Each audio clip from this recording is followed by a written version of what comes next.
We are just steps away from where that explosion took place yesterday, killing one person and injuring 4 others. The scene still very active tonight. You can see investigators still along the street looking around for evidence. The FBI telling us the bombing is now the largest in Southern California history. They are going to have to wait a little bit longer. I'm here along Sunset Boulevard in the Pacific Palisades, and you can see the debris right behind me. This is exactly why people are not able to come in here just yet. It's still a very active scene here. I'm going to step out of the way so that you can see everything going on right now. There are dozens of police vehicles, emergency vehicles, fire trucks. We do know that bomb squad did just arrive on the scene. They have cleared the area. We are here at the intersection of Tachiva Drive and Indian Canyon Drive. Again, they did ask all of the firefighters, police officers, sheriff's deputies to step away from the clinic. Police Chief Andy Mills did give me an exclusive tour this morning. Take a look. We're seeing the first look at some of the shrapnel, concrete, rebar, insulation that is just stacked up on the floor. Where we're standing right now, that ridge is about 2 miles away, maybe a little bit less than 2 miles away. So a dangerous fire, a rapidly growing fire, and a fire that's likely going to continue to grow over the next several days. We're going to continue to keep an eye on it. By the way, we do have evacuation orders, warnings, as well as shelters that you can go to if you need to up on our website. A lot of the damage is still blocks away. This window right behind us completely blown out by that blast. A lot of the windows in apartment complexes and local businesses were blown out. We've been finding glass all over the floor. I've been stepping over glass all morning. But I also want to show you something else. Come this way with me. I'm going to show you, they do have a road closure all along Indian Canyon. If you are trying to get in this area, if you live in this area, it's going to be very difficult to park anywhere close. Take a look down this road. That is Indian Canyon and Vista Chino. You can see they are now using city buses, sun buses, to block off the roads so that people do not come in here and get in the way of the investigation. Earlier, they were keeping people away because there were some concerns of possible nitrogen tanks possibly exploding, but it does seem like they have taken care of that concern. We are nearby the intersection of El Paseo and Portola Avenue, where that work was going on earlier today. They have since wrapped up and workers have gone home for the night. But the good news is a finish line is now in sight on the $4.8 million road rehabilitation project. Look behind me. You can see National Guard crews, armed crews here, checking people's IDs, making sure they have proper identification. Let's go over here and show you even more. Again, this street is unique. Do you see that yellow tape over there? That is the evacuation zone. If you live in that side, you can't have access to your own home, even though it wasn't affected by the fire. And right across the street to the very left here, you can live right here, right now. So people are sort of frustrated. They don't understand why they can't get into certain areas while other people across the street can have full access to their home. But again, they have to have this area clear so that these search and rescue teams can do their job fully. And you can already see the impact that this fire is having on the local community here. Just a blanket of smoke has moved in within the last couple of hours. The whole side of the building, dilapidated, collapsed. Debris has just been strewn all across the parking lot. I want to show you something too. Take a look at this over here. That right there is the front of the car. I will say the air quality here definitely a little bit better than it was a couple of days ago. You do smell some smoke in the air. The Denny's that was right across the street, all of its main windows were blown out. This is the front door. You can see workers just showed up and they're now starting to pick up the glass and the pieces that were all blasted out from the explosion. I've been here throughout the afternoon. They were not wanting to interview with us today, but they do say they're going to be working all throughout the night to try to get this business back open for tomorrow morning. Along PCH, you can probably hear one of the fire engines is driving by us right now, but if you take a look over my shoulder here, everything is completely gone. This area was just absolutely wiped out. I mean, this used to be buildings, homes standing here. You couldn't see the water because these buildings were in the way, but now you can see all the way along the coastline. This was once a lemon tree. You can see some of the lemons survived. Most of the tree did not. The rest of this driveway, you can see people maybe hoping that their car survived. This might have been a Tesla, it looks like, but it's just completely melted. This is the front lobby. This is the entrance to the front lobby. If you come in here, you can see the entire floor is just absolutely caked in mud. That is a metal beam probably a couple hundred, maybe even 1,000 pounds sitting on top of a piece of burnt wood. I mean, imagine if you're walking under that and it just collapsed. It's just too dangerous for people to return, not to mention some of this toxic air. We've been very lucky to not have very much winds today, but when it was windy, we did have to put our masks on. So again, a ton of reasons as to why they're not letting people in. We know a lot of evacuees in the Coachella Valley and all over the county are very upset to hear this, but understand people are working very hard to get this cleaned up as quickly as possible so that you can come back home as soon as possible. This is breaking news.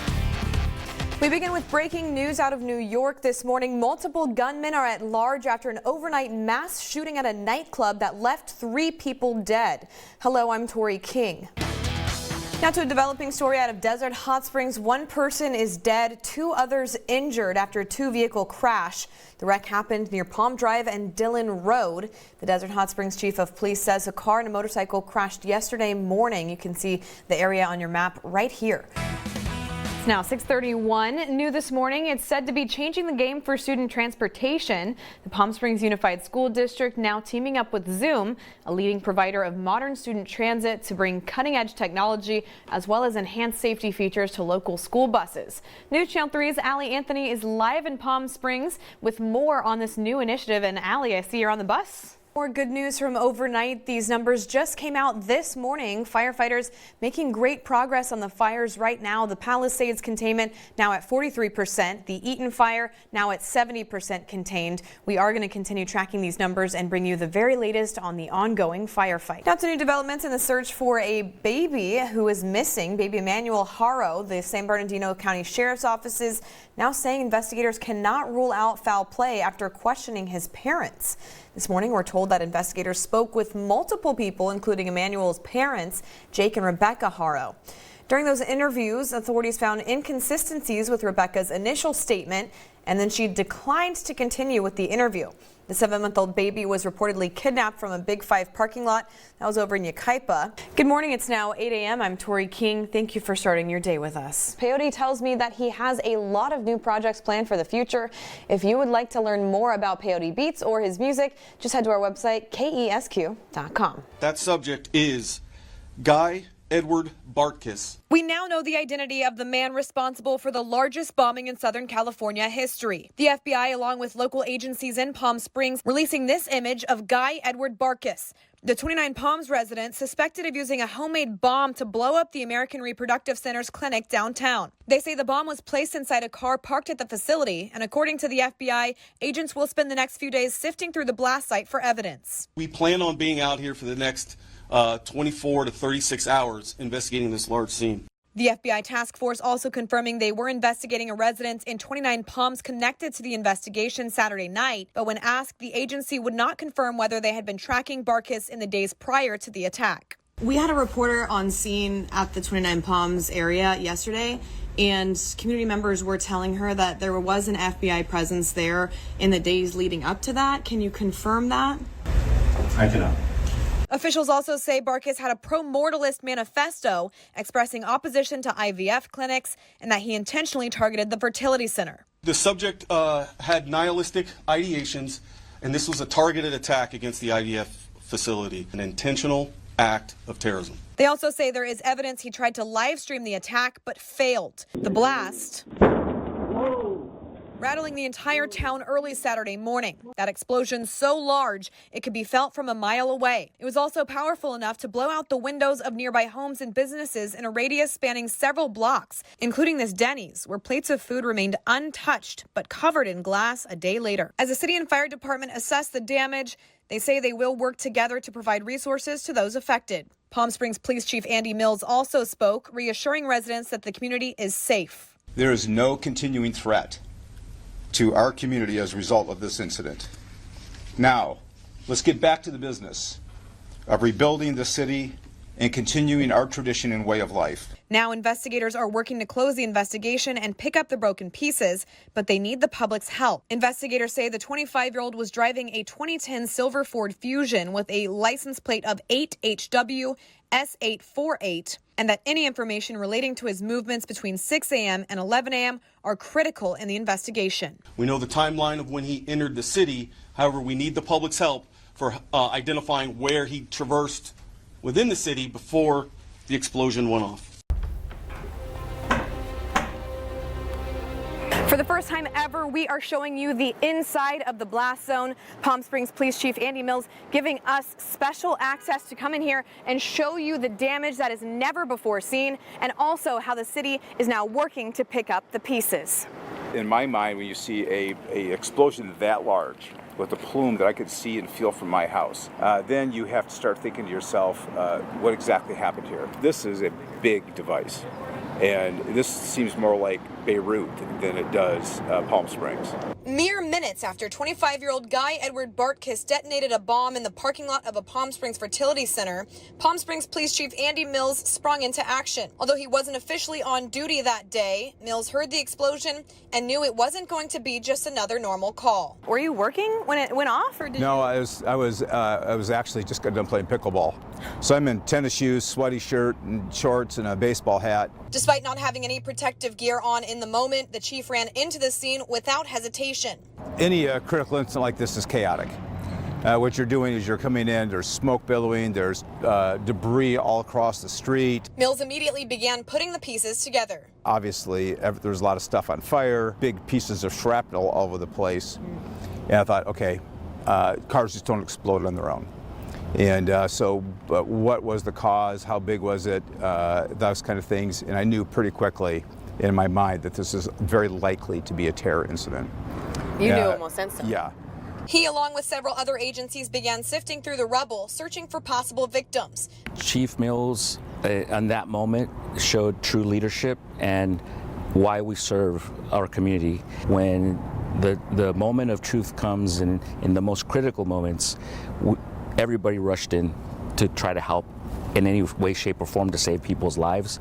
And not just the police department, but the firefighters as well. They were here hand in hand with us. Mills giving me a first look at the blast zone and the debris in the aftermath. As part of the evidence collection process, you start looking for pieces of evidence. And these are the big chunks. I mean, there were lots of chunks that were just, the size of your hand all over the place.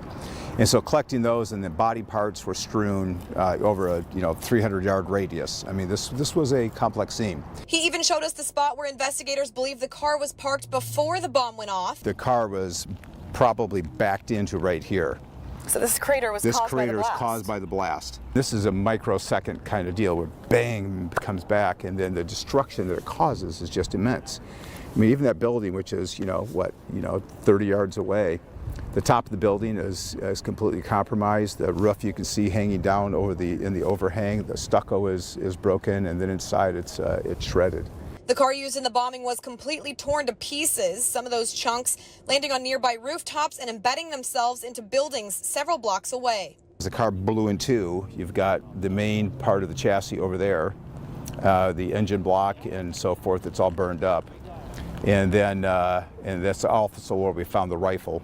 The FBI was saying between 6 a.m. and 11 a.m. they're looking for any information if you saw this car driving by. Right, and and then we're pulling video. I mean, our detectives have walked to every building on Indian Canyon and Palm Canyon looking for video. So we'll piece it together. It'll just take a great deal of time. These things just don't happen overnight. And when asked about the bomb used in the blast, Mills said it wasn't just an average homemade explosive. It was sophisticated. This isn't your light fireworks. I put a bunch of fireworks in my car and it caught the gas tank on fire. This was a purposeful, intentional act of violence to destroy the building, to harm, embryos. Now, several days after the explosion, Mills says he has his fellow first responders to thank for their bravery, putting the lives on the line in the face of the unknown. Our team is exceptional, and when you have people leaving their homes, looking at their children and their mates, and coming to work and recognizing the uncertainty of what's taking place, but know that that is their job and their responsibility without hesitation, that's what we want to celebrate. Do you have a message to your fellow officers? I'm just very proud of all of them for their response, again, without hesitation, and they're running towards danger, and just very proud and honored to be part of our department. As of right now, the fate of the IVF clinic building is unknown, but we will continue to track any updates as soon as we get them. If you'd like to see any of our previous reporting on the incident, all you have to do, head to our website, kesq.com. Inside the blast zone, Tori King, News Channel 3.